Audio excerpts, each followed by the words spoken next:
Bonjour à toutes et à tous et bienvenue dans cette nouvelle vidéo dans laquelle je vais vous présenter la nouvelle mise à jour d'une application Samsung qui va vous permettre de personnaliser complètement votre smartphone, que ce soit au niveau de la barre de notification, de l'écran d'accueil, de l'écran de verrouillage et pas mal d'autres options supplémentaires. Alors sans plus tarder, plongeons dans le vif du sujet juste après l'intro. Profitez de ce petit moment pour vous abonner à ma chaîne avec un simple clic sur le bouton s'abonner ou sur le logo dans le coin inférieur droit. Je vous invite aussi à activer les notifications pour ne rater aucune nouveauté. Un grand merci d'avance. De retour dans quelques secondes, reste à l'affût.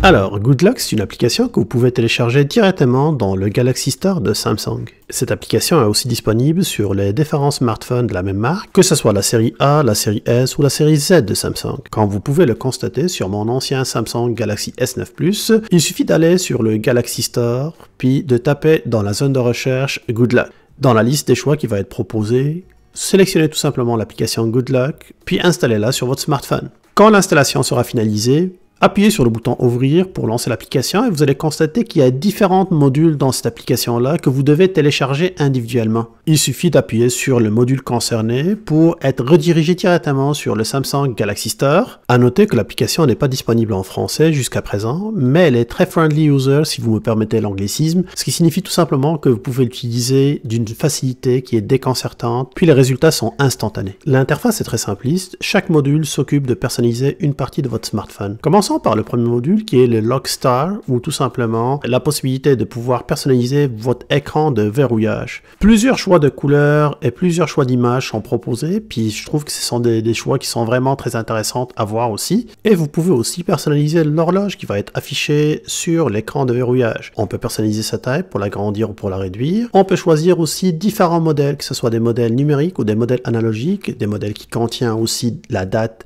le jour, ou seulement des modèles qui contiennent l'heure. Vous avez plusieurs choix possibles qui sont déjà prédéfinis. On aura aussi l'occasion de voir un peu plus tard qu'on peut même créer nos propres horloges en changeant tous les éléments. Tout est personnalisable dans cette application-là. C'est ce qui vraiment rend cette application très puissante puis indispensable pour n'importe quel utilisateur Samsung. Le deuxième module disponible, c'est le Quick Start. Ceci va tout simplement vous permettre de personnaliser votre panneau de notification. Vous avez plusieurs choix de thèmes qui sont recommandés, qui sont déjà présents, mais vous avez aussi la possibilité de pouvoir créer vos propres thèmes.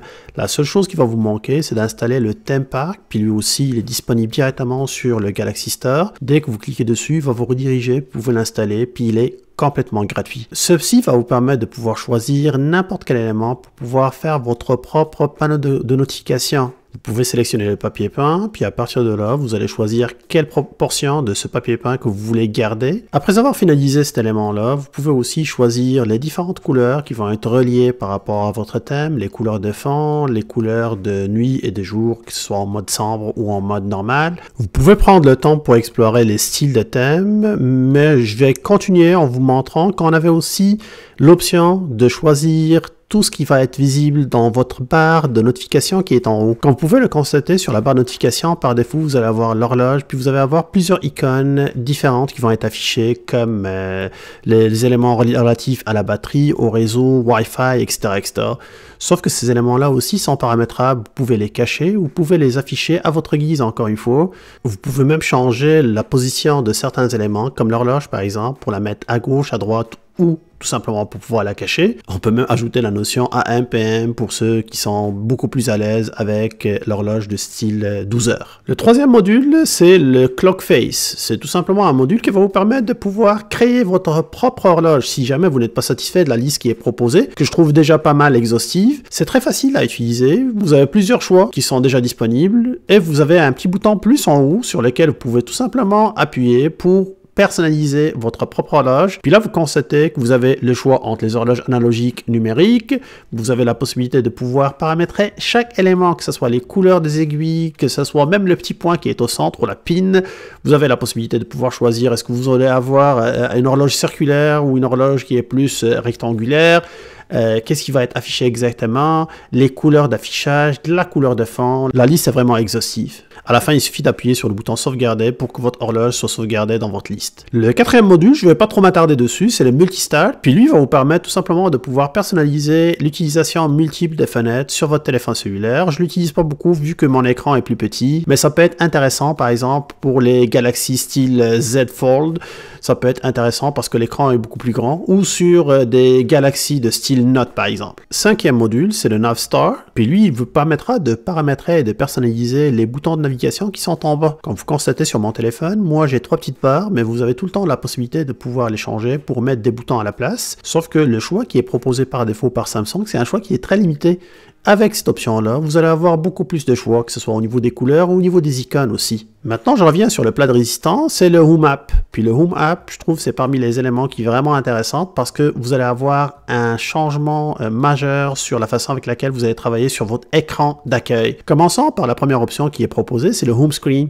En cliquant dessus, vous constatez qu'on a plusieurs choix sur le nombre d'éléments qui seront affichés sur l'écran. Constatez que sur mon Samsung S20, par exemple, le choix est limité à 6 par 6, c'est le maximum qui est autorisé. Je ne peux pas aller au-delà de cette option-là, mais avec notre application Good Lock, je peux vraiment pousser encore mon écran plus loin. Je peux aller jusqu'à 7 par 7, 7 éléments affichés en largeur, puis 7 éléments affichés en longueur, que ce soit pour l'écran d'accueil, pour les écrans d'application ou pour les favoris aussi. Un peu plus bas, vous allez voir le Loop Page. Ça va dire tout simplement, c'est de mettre vos pages en boucle. Si jamais vous êtes sur votre écran d'application, vous pouvez constater que vous allez aller jusqu'à la fin de votre écran, puis vous serez obligé de retourner, si vous en avez 4 par exemple, de retourner jusqu'au premier. Mais avec l'activation de cette option-là, dès que vous arrivez sur la dernière page de vos applications, vous allez retomber automatiquement sur la première.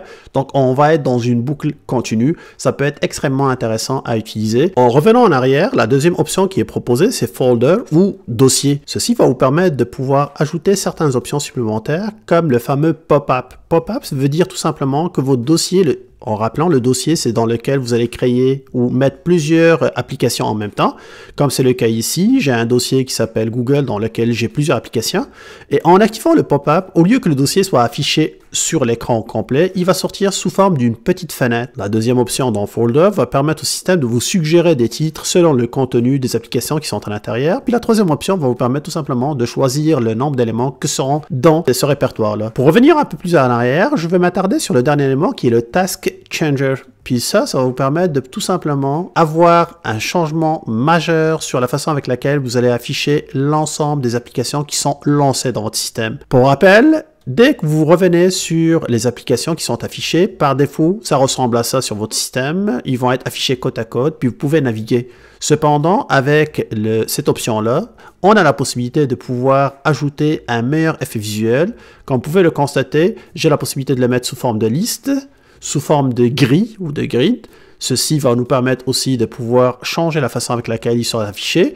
On peut même activer la miniature pour pouvoir les afficher sous plus petit format. Vous avez le stack, où ceci va vous permettre tout simplement de pouvoir les mettre en superposition, une au-dessus de l'autre. La quatrième, ça va être le vertical list ou la liste verticale. J'ai même la possibilité de pouvoir ajouter le mode circulaire. Comme ça, si jamais vous voulez afficher votre liste, vous pouvez constater qu'ils sont faits sous forme d'un demi-cercle. Je trouve que l'effet, c'est un effet qui est vraiment intéressant. C'est celle-là que je vais garder pour mon smartphone. L'avant-dernier module, c'est le Notistar, ou tout simplement la gestion des notifications. Ce module-là va vous permettre d'avoir des options supplémentaires sur la gestion des notifications avec des modèles qui sont prédéfinis. Le dernier module, qui est une nouveauté de cette mise à jour, c'est les routines plus. Ceci va vous permettre tout simplement de pouvoir créer un certain nombre de routines que le système pourra gérer d'une manière qui est automatisée. Comme vous pouvez le constater, j'ai plusieurs choix. Je vais choisir Low Battery Announcement ou tout simplement l'annonce pour une batterie faible. Donc si ma batterie est faible, je vais demander au système tout simplement de m'annoncer ça d'une manière qui est vocale. Je peux personnaliser le message en tapant le message moi-même, puis le synthétiseur vocal se chargera de pouvoir lire le message pour moi